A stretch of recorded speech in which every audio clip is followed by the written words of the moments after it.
Стапи во сила законот за нефер трговски практики во синџерот на снабдување на земјоделски и прехранбени производи, со што околу 2500 производи треба да се продаваат поевтино и кои треба трајно да стави ред во трговијата.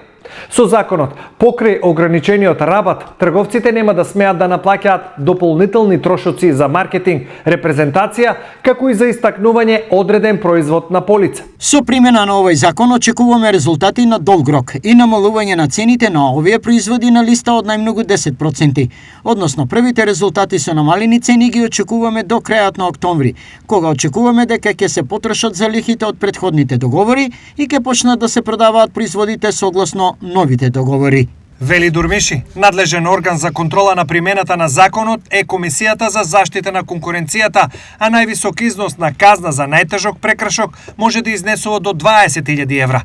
Највисокиот износ на казната за полесен прекршок што може да се изрече во постапка е 5 до 6.000 евра за голем трговец. Реално, овие казни за големите трговци пред се за трговските синџири не се проблем да се платат и практично за нив плаќањето на казните е поисплатливо отколку да ги намалат цените.